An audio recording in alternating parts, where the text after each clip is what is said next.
নমস্কার বন্ধুরা, জ্যামস কুইজিনের আজকের নিবেদনে সর্ষে পাবদা আমাদের সকলের ভীষণ পছন্দের একটা রান্না। আসুন দেখে নিই কিভাবে বানাবো। 5 পিস মাঝারি সাইজের পাবদা মাছ নুন হলুদ মাখিয়ে আমরা 10 মিনিট স্ট্যান্ডিং টাইম দেব। সেই সময় আমরা সর্ষের পেস্টটা বানিয়ে নেব। একটা কাঁচা লঙ্কা দিয়ে আমি সর্ষেটা বানিয়ে রেখেছিলাম, বেটে রেখেছিলাম। এর মধ্যে দিয়ে দিচ্ছি নুন, হলুদ এবং অল্প একটু চিনি। মোটামুটি হাফ টিস্পুন পরিমাণে সবগুলো দেওয়া হলো এবং সর্ষে নিয়েছিলাম 3 টেবিল স্পুন মতন। এবার কড়াইতে দিয়ে দিচ্ছি সর্ষের তেল, 2 টেবিল স্পুন মতন সর্ষের তেল দিচ্ছি এবং তেলটা গরম হলে মাছগুলো ভেজে নেব। মাছগুলো আমরা 2 ব্যাচে ভাজছি, মানে প্রথমে 3টে তারপরে 2টো। এবং মাছগুলো ভেজে নেওয়াটা খুব জরুরি, খুব সুন্দরভাবে। মাছ যেন বেশি কড়া না হয়ে যায়, কারণ এই ধরনের মাছ খুব কড়া ভাজা ভালো লাগে না। সময় মতন মাছগুলো আমরা উল্টে দেব। এক পিঠ ভাজা হয়ে গেলে আমরা মাছগুলোকে উল্টে দেব। মাছের অপর পিঠটাও একইভাবে আমরা ভেজে নেব। বন্ধুরা, একটা ছোট্ট অনুরোধ, জ্যামস কুইজিনের এই চ্যানেলে যদি প্রথমবার এসে থাকেন তাহলে সাবস্ক্রাইব করে আমাদের সঙ্গে থাকতে ভুলবেন না যেন। আর ফেসবুক থেকে যদি এই ভিডিওটি দেখেন তাহলে অবশ্যই আমাদের পেজটি ফলো করে আমাদের সঙ্গে থাকবেন।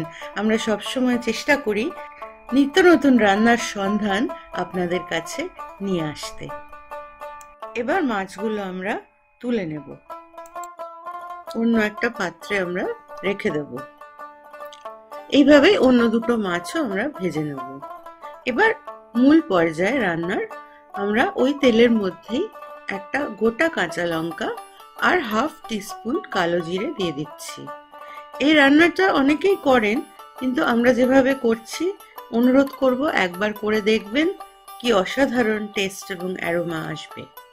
দিয়ে দিচ্ছি একটা কুচিয়ে রাখা টমেটো ওই ফোড়নের মধ্যে, এবং তারপরে সর্ষের পেস্টটা আমরা ওর মধ্যে অ্যাড করে দিচ্ছি। সর্ষের পেস্টটা আমরা এবারে একটুখানি কষিয়ে নেব।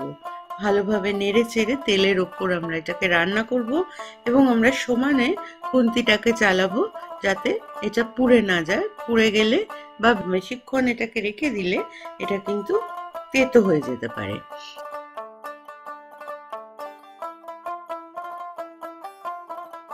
এর মধ্যে ওই বাটি ধোয়া জলটা দিলাম, দিয়ে আমরা আরো একটুখানি বেশি কষিয়ে নিচ্ছি।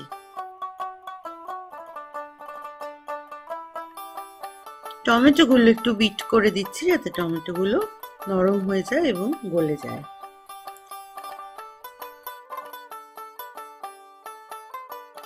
মশলাটা ভাজা ভালোভাবে খুব জরুরি, কারণ এই মশলা কষানোর মধ্যেই কিন্তু যে কোনো রান্নার আসল রহস্য লুকিয়ে থাকে।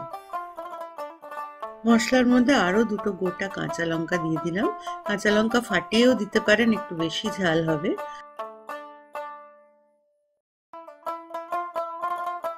মশলাটা যখন একদম ভাজা ভাজা হয়ে আসবে তখন আমরা এর মধ্যে দিয়ে দেব 1 কাপ জল। অপেক্ষা করব ঝোলটা বা যে জলটা দিয়েছি সেটা যতক্ষণ না ফুটে উঠছে ততক্ষণ আমাদের ওয়েট করতে হবে।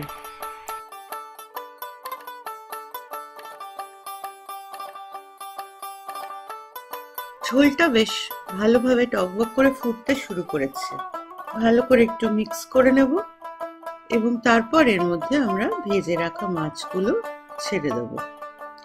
দিয়ে আমরা অল্প সময় একে ফুটতে দেব মাছগুলোকে ঝোলের মধ্যে। এই মাছ নরম মাছ, খুব বেশি ফোটানোর দরকার নেই। ভাজার সময় মাছটা পুরো সেদ্ধ হয়ে যায়। তবু আমরা ঝোলের মধ্যে 3 থেকে 4 মিনিট আমরা এটাকে ভালোভাবে ফুটিয়ে নেব। এবং রান্নাটা আমাদের প্রায় হয়ে এসেছে। সর্ষে পাবদা কিন্তু বাঙালির একটা খুব পছন্দের আইটেম, আর এইভাবে করলে আপনি ভীষণ সুন্দর টেস্ট পাবেন এবং ভীষণ সুন্দর অ্যারোমা পাবেন। এই যে কাঁচা লঙ্কা এবং সর্ষে আর সর্ষের তেলের যে কম্বিনেশন, এটা বাঙালির একটা ভীষণ পছন্দের ডেলিকেসি। সবার শেষে আমরা হাফ টিস্পুন মতন মাস্টার্ড অয়েল অর্থাৎ সর্ষের তেল, কাঁচা সর্ষের তেল এর মধ্যে দিয়ে দেব এবং ফ্লেমটা অফ করে দেব। তৈরি হয়ে গেছে ভীষণ সুস্বাদু সর্ষে পাবদা। গরম ভাতে অতুলনীয় একটা আইটেম।